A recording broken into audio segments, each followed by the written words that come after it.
हर दिन पूर्व कक्षा में किए गए अध्ययन से एक प्रश्न पूछते हैं।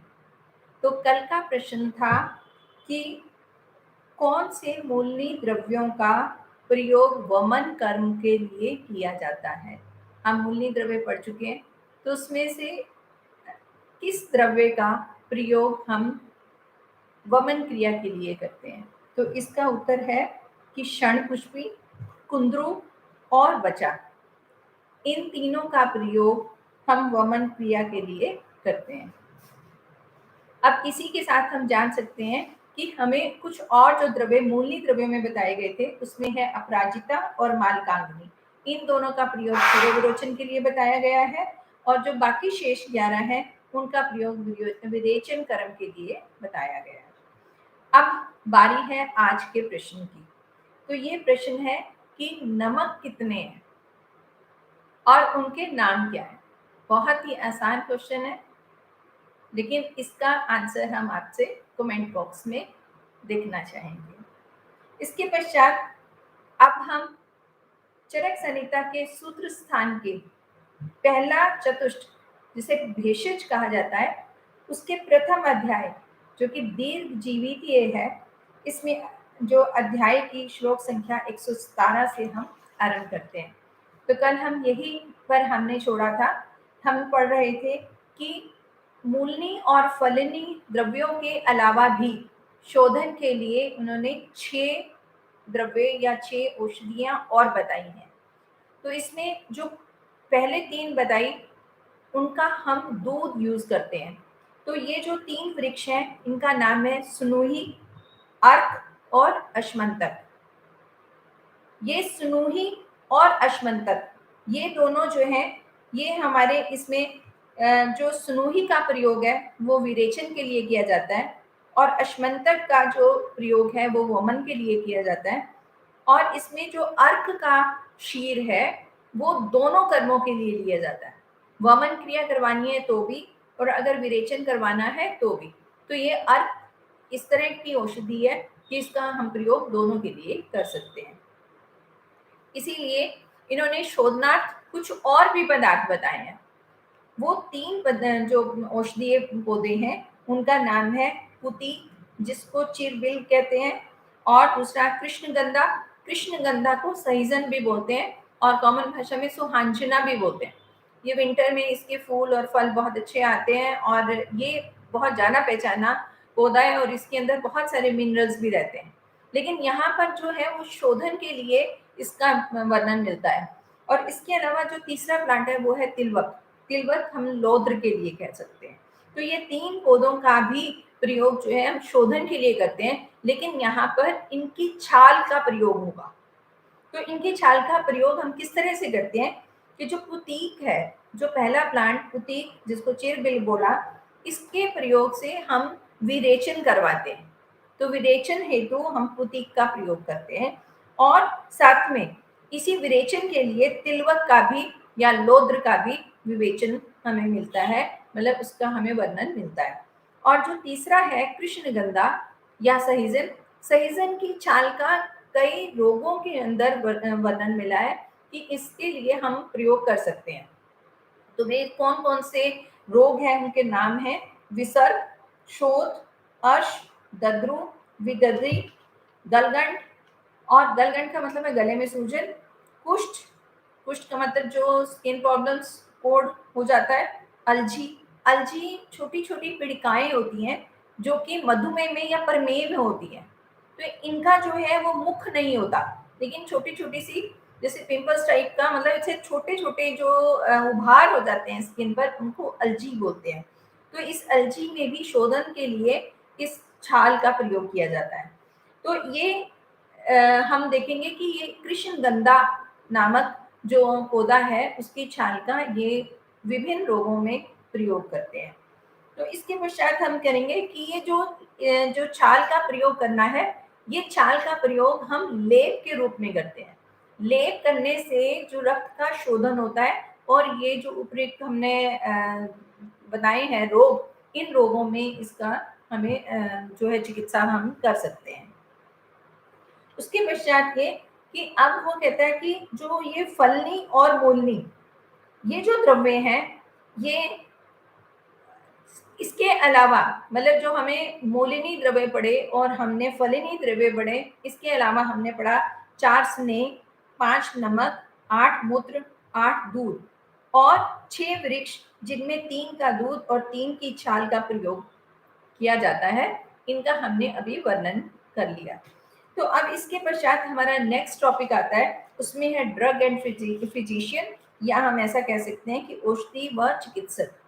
तो ये बहुत ही छोटा और बहुत ही हमारे को शिक्षाप्रद है कि किस तरह से औषधियाँ क्या होती हैं और किस तरह उनको हमें ग्रहण करना चाहिए, और साथ ही मुख्यतः इसमें चिकित्सक के बारे में बताया गया है कि एक चिकित्सक को किस तरह से चिकित्सा करनी चाहिए और कौन सा चिकित्सक जो है वो एक्सपर्ट माना जाएगा और कौन सा चिकित्सक जो है वो मूर्ख माना जाएगा।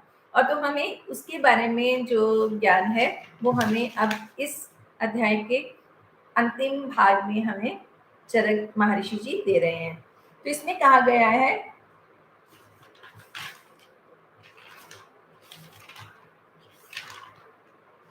कि कहते हैं कि जो ये कैसे हमें ज्ञान लेना है औषधियों का, उसके बारे में कहते हैं कि जो ये वनवासी हैं, मतलब जो जंगल में जानवरों को चराने के लिए जाते हैं, तो वहां पर उनको किस तरह से ज्ञान होता है, और सेकेंडली हम लोगों को उनसे ये ज्ञान लेना चाहिए, क्योंकि ज्यादातर जो हर्ब्स हैं या जो हमारे मेडिसिनल प्लांट्स हैं वो जंगलों में ही होते हैं। तो जो व्यक्ति वहां पर रहता है वो कार्य करता है, उसका कार्य क्षेत्र ही है, तो वो जेन्युइन सी बात है कि उसको वो जड़ी बूटियां ज्यादा दिखेंगी और उनको वो पहचान भी होगी। समटाइम्स जरूरत के हिसाब से भी व्यक्ति जो है वो जान जाता है। उसी के संदर्भ में महर्षि चरक कह रहे हैं कि जो ये अजह को चराने वाला, मतलब बकरियों को चराने वाला, भेड़ों को चराने वाला, गो का पालन करने वाला, या इसके अतिरिक्त जो भी वनवासी मनुष्य हैं, ये लोग औषधियों के नाम और रूप को जानने वाले होते हैं। तो इसलिए हमारा प्रयास होना चाहिए कि इन व्यक्तियों से हम इन औषधियों के बारे में जानें। उसके पश्चात बताते हैं ये श्लोक नंबर 122 में वो कहते हैं कि औषधि नाम ज्ञान ही संपूर्ण नहीं है। जैसे हमने अभी बोला कि ये वनवासियों से हम औषधियों के नाम को या गुणों को हम जान सकते हैं, लेकिन यहाँ अगले ही श्लोक में महर्षि बताते हैं कि किसी भी औषधि का केवल मात्र नाम जान लेना ही एक चिकित्सक के लिए काफी नहीं है, तो उसके गुण कर्मों को भी हमें समझना है। तो ये उसके लिए जो भाषा का प्रयोग किया गया है वो ऐसा कि कोई भी व्यक्ति जो औषधियों के केवल नाम का ज्ञान प्राप्त कर ले या औषधियों के स्वरूप को जान ले, तो वह इससे औषधियों का पूर्ण ज्ञान प्राप्त नहीं कर सकता। तो मतलब सिर्फ नाम और गुण को जान लेने से ही ज्ञान प्राप्त नहीं होता, तो उसके लिए हमारे को कुछ और प्रयास करने पड़ते हैं। उसके पश्चात वो कहते हैं कि ये तत्वविद क्या है। तत्वविद मतलब कि तो जो तत्व को जानने वाला है, तो वो तत्व को जानने वाला कौन। तो यहाँ पर आएगा कि जो औषधियों के स्वरूप को ना जानते हुए केवल उसके प्रयोग को जानता हो, मतलब केवल मात्र उसके स्वरूप को ही नहीं जानता, उसके प्रयोग को भी जानता है, ऐसे व्यक्ति को तत्वविद कहा जाता है। अब कहते हैं कि अगर कोई व्यक्ति नाम को भी जानता है, गुण को भी जानता है और उसके प्रयोग को भी जानता है, तो वो व्यक्ति जो है अगर ऐसा सब जानता है तो फिर उसका तो कहना ही क्या, मतलब कि वो एक अच्छा चिकित्सक माना जाएगा, जिसको किसी भी औषधि के नाम और उसके स्वरूप, मतलब वो कैसा दिखता है, उसके बाद उसके गुण कर्म और उसका प्रयोग किस तरह से करना है, जो ये जानेगा वो जो है वो एक अच्छा सफल चिकित्सक होगा, ऐसा महर्षि चरक जो है वो बोलते हैं। उसके पश्चात श्रेष्ठ चिकित्सक का लक्षण भी बताया गया है। तो श्रेष्ठ चिकित्सक के लक्षण को बताया है कि जो वैद्य प्रत्येक पुरुष की परीक्षा करके देश काल के अनुसार इन औषधियों का प्रयोग करना जानता है, उसे उत्तम वैद्य कहते हैं। और साथ में ये बताया है कि इनके जो प्लांट्स हैं, जो हमारी औषधियां हैं, उनके साथ योगों का भी जब जो व्यक्ति ज्ञान रखता है या जो चिकित्सक ज्ञान रखता है, उसी को हम श्रेष्ठ चिकित्सक कह सकते हैं। अगले श्लोक नंबर 124 में कहते हैं कि अविज्ञात और विज्ञात औषधि का परिणाम। तो इसमें कहा गया कि जो अविज्ञात, अविज्ञात मतलब जिसको हम जानते नहीं है, और विज्ञात जिसको हमने जाना, तो ये दो औषधियों की परिणाम की बात करता है कि अविज्ञात औषधि उसी प्रकार प्राणघातिका होती है जिस प्रकार विष, शस्त्र, अग्नि या इंद्र का वज्र प्राणहार लेते हैं। अब अगर हम ध्यान से देखें तो ये सभी चीजें, जैसे विष है, शस्त्र है, अग्नि है या इंद्र का वज्र है, तो ये सारी चीजें हमारी यूजफुल है। अगर हम विष को देखते हैं तो विष जहां हमारे को नुकसान पहुंचाता है, वहां विष जो है बहुत अच्छी औषधि का कार्य भी करता है। इसी प्रकार अगर हम शस्त्र की बात करें, शस्त्र जहां हमें नुकसान पहुंचा सकता है, लेकिन उसी का अगर हम पूरा ज्ञान करके उसको समझ कर कि ये शस्त्र का प्रयोग हम किस तरह से कर सकते हैं, उसका हम किस तरह से उपयोग कर सकते हैं, उसको हम जान लें तो उसका बहुत अच्छा हम यूज भी कर सकते हैं। सिमिलरली अग्नि है, अग्नि जो है वो हमें नुकसान पहुंचा सकती है, हमें जला सकती है, लेकिन अग्नि जो है बहुत सारे कार्यों के लिए भी आवश्यक है। तो उसके वो गुण भी हुए और उसके वो अवगुण भी हुए। तो यहाँ गुण और अवगुण दोनों को देखते हुए हमें चिकित्सा करनी है। तो यहाँ ये बोलते हैं कि अविज्ञात और विज्ञात। अविज्ञात मतलब जो हमें नहीं मालूम है किसी औषधि के बारे में, उसके गुणों के बारे में नहीं मालूम है और हम उसका प्रयोग कर रहे हैं, तो वो उसी तरह से हमें नुकसान करेगी जिस तरह से अगर हम विष, शस्त्र, अग्नि और इंद्र के वज्र के हम यूजेस को ना जानकर अगर उसको हम प्रयोग कर लेते हैं। अग्नि के इस गुण को अगर हम नहीं पहचानते कि हमें जला देगी और हम अग्नि का प्रयोग कर लेते हैं, तो वो हम जरूर हमें वो जलाएगी, हमें नुकसान पहुंचेगा। तो सिमिलरली कोई भी दवाई, कोई भी औषधि अगर हम उसको जानते नहीं है और प्रयोग कर रहे हैं, तो वो हमारे को इसका नुकसान जो है वो पहुंचाने वाली है। ऐसा महर्षि हमें इसका ज्ञान दे रहे हैं। इसके पश्चात कहते हैं कि जो औषध के सम्यक प्रयोग का महत्व। अब औषध के सम्यक, सम्यक का मतलब कि जिस औषध का नाम, स्वरूप और गुण तीनों ही हमें ज्ञात ना हो, या हमें उसको प्राप्त करने के लिए हमारे पास कुछ सॉल्यूशन ना हो, तो ये दोनों तीनों चीजें जो है वो हमारे लिए अनर्थकारी हो सकती है। मतलब अगर हमें किसी तरह से किसी औषधि के बारे में अगर नहीं मालूम है, तो हमें उसका प्रयोग नहीं करना चाहिए। इस श्लोक का ये हमारे को मीनिंग बताते हैं। उसके पश्चात आता है कि सम्यक प्रयोग का महत्व, मतलब जो ठीक है उसका हमें जो हम प्रयोग कर रहे हैं तो उसका हमारे को क्या महत्व है। तो इसके बारे में कहते हैं कि जिस प्रकार ये तेज विष भी, तेज विष अभी मैं बात कर रही थी कि विष भी हम औषधि की तरह प्रयोग कर सकते हैं, तो यहाँ पर वही कहता है कि तेज विष भी सम्यक प्रकार से प्रयोग करने पर श्रेष्ठ औषधि बन जाता है। और श्रेष्ठ औषधि जो है असम्यक प्रयोग से, मतलब एक बहुत अच्छी औषधि है लेकिन हम उसका प्रयोग ठीक नहीं कर रहे हैं, तो वो भी हमारे लिए नुकसानदायक हो सकती है। उससे हमारी जीवन जो है वो मतलब कष्ट में आ सकता है। तो इसलिए जीवन और आरोग्य के इच्छुक बुद्धिमान व्यक्तियों के लिए यह उचित है कि वह सम्यक प्रयोग न करने वाले वैद्य से कोई भी औषधि ना ले। यह निर्देश रोगियों को दिया गया है। रोगियों को ये कहा गया कि अगर आप किसी से चिकित्सा करा रहे हैं और आपको लगता है कि उसको ज्ञान नहीं है, औषधियों का ज्ञान या चिकित्सा करने का तरीका उसको नहीं आता है, तो ये रोगी का फर्ज बनता है या रोगी को चाहिए कि वह ऐसे वैद्य से अपनी चिकित्सा ना करवाए। इसके पश्चात अब महर्षि मूर्ख वैद्य की निंदा करते हैं, मतलब उसको डिस्करेज कर रहे हैं, या उसको हम यहाँ कहेंगे कि उसकी बुराई कर रहे हैं। तो कहते हैं कि जिस प्रकार सिर के ऊपर इंद्र का वज्र गिर जाए, इंद्र का वज्र गिर जाना मतलब अगर इंद्र या इंद्र का वज्र हमारे सिर पर गिर जाता है तो हमारा बचने का कोई भी उसमें स्कोप नहीं रहता है, तो वो हमारी मृत्यु जो है वो निश्चित है। लेकिन यहाँ पर मूर्ख वैद की जो तुलना की गई है वो ये कहते हैं कि अगर सिर पर इंद्र का वज्र भी गिर जाए तो भी व्यक्ति बच सकता है, लेकिन अगर आप मूर्ख व्यक्ति से या मूर्ख चिकित्सक से इलाज कराते हो तो बचने के चांसेस ना के बराबर है। तो वो किस भाषा में बोला गया वो सुने। वो कहते हैं कि यदि सिर के ऊपर इंद्र का वज्र भी गिर गए तो कदाचित उस मनुष्य की आयु शेष रह जाए, मतलब शायद वो बच जाए, परंतु मूर्ख वैद्य द्वारा प्रयुक्त औषधियां कभी भी रोगी की आयु को शेष नहीं रखती, अर्थात निश्चित निश्चित ही मार देती हैं। मतलब अगर वो ठीक से औषधि का प्रयोग नहीं हो रहा है तो वो मृत्यु जो है वो निश्चित है। इसीलिए वो पहले ही कह रहे हैं कि मूर्ख जो चिकित्सक है या जिसको नॉलेज नहीं है उससे चिकित्सा नहीं लेनी चाहिए। इसके पश्चात कहा गया कि जो मूर्ख वैद्य द्वारा रोगी से धन लेने की निंदा।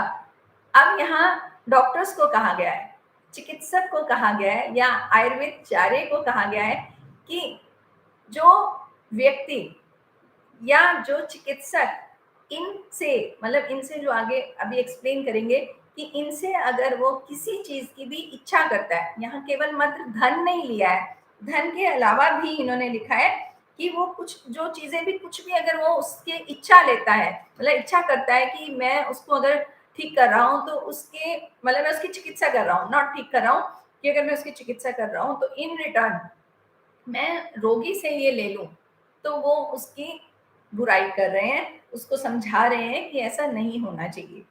तो कहते हैं कि जिस प्रकार सर्प का विष खाकर अपना प्राण गंवाना या उबले हुए ताम्र का जल पीकर अपने शरीर को नष्ट कर देना। तो यहाँ पर एक तरह का ये हुआ कि अगर सांप का विष खाकर हम अपने प्राणों को खत्म करना चाह रहे हैं, और अगर उबले हुए पानी, मतलब तांबे को उबालकर जो पानी बनाया जाता है ये बहुत एक पॉइजन बन जाता है। तो वो कहते हैं कि अगर उबले हुए ताम्र का जल पीकर अपने शरीर को नष्ट कर देना या अग्नि में तपाए हुए लोहे के गोले को खा लेना अच्छा है, मतलब अपने आप को इन चीजों से नुकसान पहुंचा देना अच्छा है, पर वैद का वेश बनाकर, मतलब हम खुद से एक ढोंग करके, एक ढोंगी डॉक्टर बनकर रोग से पीड़ित जो रोगी है वो उससे रोग से पीड़ित और शरण में आए हुए रोगियों, मतलब जो हमारे पास शरण में आया, हम तो वेश बना के बैठ गए कि हम बहुत परफेक्ट डॉक्टर हैं, और हमारे पास अगर कोई रोगी आता है या फिर शरण में आए हुए रोगी जो भी हैं जो अपनी चिकित्सा करवाने के लिए आते हैं, उनसे चिकित्सक अगर अन्न, पान और धन लेना चाहता है तो वह अच्छा नहीं है। तो यहाँ बहुत सरल उसमें शब्दों में बताया गया है कि चिकित्सक को लालची नहीं होना चाहिए। उसके पश्चात आता है कि चिकित्सक सदा प्रयत्नशील रहे, मतलब हर चिकित्सक को हर समय ये प्रयत्न करना चाहिए कि वो किसी भी तरह अपनी नॉलेज को बढ़ाते हुए हम चिकित्सक इस तरह से बने कि हम रोगी का कल्याण करें, रोगी को ठीक करें।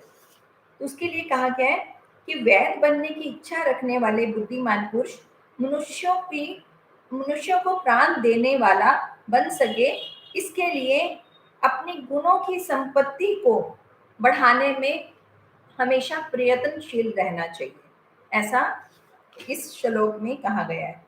तो ये श्लोक नंबर था 134।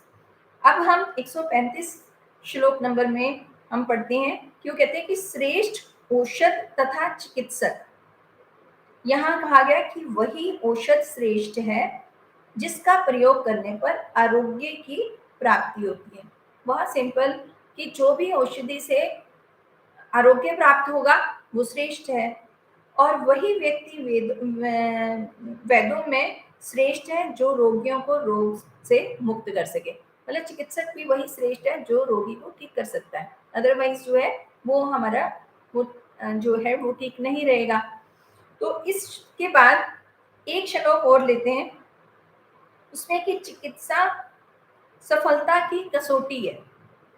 अब इसमें कहते हैं कि सभी कर्मों में सफलता का प्राप्त होना ही ये सूचित करता है कि ये क्रिया उचित रूप से प्रयोग की गई है या नहीं, और वही वह पूर्ण गुणों से युक्त है जो कि वात क्रिया की सिद्धि ही उसके मतलब जो हमारी क्रियाएं होंगी उसका जो रिजल्ट होगा, उससे जो हमारे को प्राप्ति होगी, उसी से ही पता लगेगा कि जो चिकित्सा है वो कितनी सफल हुई है।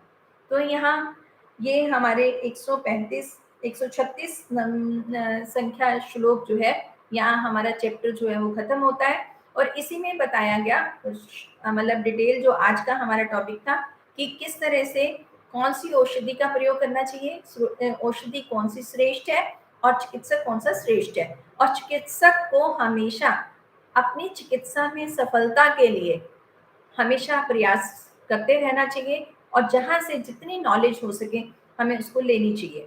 और नॉलेज के लिए हम वनवासियों तक हमें उसका उनसे ज्ञान प्राप्त करके अपनी ज्ञान को हमें बढ़ाना चाहिए। और ये हम ये हमारे पार्ट पे ये पॉजिटिव बात है कि इसी ज्ञान को प्राप्त करने के लिए हम आज भी प्रयास कर रहे हैं, और उसी प्रयास के लिए ही हम यहाँ पर प्रतिदिन चरक संहिता का अध्ययन कर रहे हैं। तो इसी में हमें आशा है कि हम बहुत कुछ अपनी नॉलेज को इम्प्रूव कर पाएंगे, और अपनी चिकित्सा को भी मतलब चिकित्सा क्षेत्र में भी रोगियों के हेल्प के लिए भी या रोगियों को ठीक करने के लिए भी हम इसका जो है हमें फायदा होगा, और हम अपनी क्लिनिक में इसको यूज करेंगे। तो इसी के साथ ये चैप्टर यहाँ पर खत्म होता है। लेकिन इन्होंने बाद में बताया है कि अध्ययनगत विषयों की सूची बताई है, मतलब वो एक तरह की समरी बताई है। तो समरी का हम लोग क्या करेंगे कि आज हमारा यहाँ ये चैप्टर खत्म हो गया, तो नेक्स्ट चैप्टर के ऊपर हम जाएं या हम अगला अध्याय आरंभ करें, तो उससे पूर्व हम एक कक्षा में इसमें सारा जो लेसन हमने पढ़ा है उसको समरी के रूप में, जिस तरह से महर्षि ने यहाँ पर समरी दी है, उसी तरह से हम भी एक समरी की क्लास करेंगे। तो नेक्स्ट जो हमारी क्लास रहेगी उसमें ये सारे चैप्टर को हम समरी के रूप में पढ़ लेंगे और रिवीजन हो जाएगा, ताकि हम एक चैप्टर के लिए हम ये कह सकते हैं कि हम अच्छे से हमने पढ़ लिया है। तो मैं आशा करूंगी कि आप सब भी इस चैप्टर को एक बार रिवाइज कर लें, ताकि हम आने वाली क्लास में इसको जल्दी से ख़त्म करें, और फिर नेक्स्ट डे जो है वो हम नेक्स्ट क्लास पर जाएंगे और अगला जो अध्याय है वो हम शुरू करेंगे। अगला अध्याय बहुत ही इंटरेस्टिंग है, और जहाँ तक मुझे समझ आती है या मुझे याद आता है, तो नेक्स्ट 2 चैप्टर्स ऐसे हैं कि जिनको हम स्टूडेंट्स जो हैं वो छोड़ से देते थे, मतलब हम बहुत ज़्यादा नहीं पढ़ते थे। लेकिन अगर हम अगले अध्यायों को देखेंगे तो ये बहुत क्लिनिकल एस्पेक्ट है। जैसा आज भी हमने ये वाला पढ़ा, तो यहाँ पर भी बहुत क्लिनिकल हमें यहाँ बेनिफिट्स हुए। लेकिन जो अगले 2 चैप्टर्स हैं उसमें तो वो बिल्कुल योग बताए गए हैं। नेक्स्ट जो चैप्टर है वो अपामार्ग के सीड से शुरू होता है, तो वो उसका नाम ही है, इसको हम एक्सप्लेन अगले क्लास में ही करेंगे। लेकिन इसमें ये समझने वाली बात है कि जो आने वाला चैप्टर है, हमारा आने वाला अध्याय है, उसके अंदर पंचकर्म के अंदर कौन कौन से योगों का प्रयोग होता है, किस तरह से हम वमन कराते हैं, किस तरह से हम विरेचन कराते हैं, और किन योगों से होता है ये सब। तो ये सारी चीजें जो है वो हमारे आने वाले अध्याय में है, और ये बहुत ज़्यादा क्लिनिकल है, मतलब उसका हम प्रयोग जो है समझ के और उनके योगों को बनाकर अपने क्लिनिक में कर सकते हैं। तो आने वाला जो हमारा अध्याय है वो बहुत ही इंटरेस्टिंग है, और उसको आप अवश्य ही समझेंगे। तो इसी के साथ हम ये अध्याय यहीं पर ही खत्म करेंगे, और रिवीजन नेक्स्ट क्लास में। तो एक बारी फिर मैं आप सबसे रिक्वेस्ट करूंगी कि इस क्लास के अंदर अभी हमें जो यहाँ रुझान मिल रहे हैं, ज्ञान प्रेजेंस मिल रही है, वो काफ़ी अच्छी मिल रही है, काफ़ी लोग इसको देख रहे हैं, समझ रहे हैं। तो आप सभी जो भी यहाँ इसका फ़ायदा उठा रहे हैं, तो आप इस वीडियो लिंक को और अपने कॉन्टेक्ट्स में शेयर करें, ताकि इसका ज़्यादा से ज़्यादा लोग फ़ायदा उठाएं।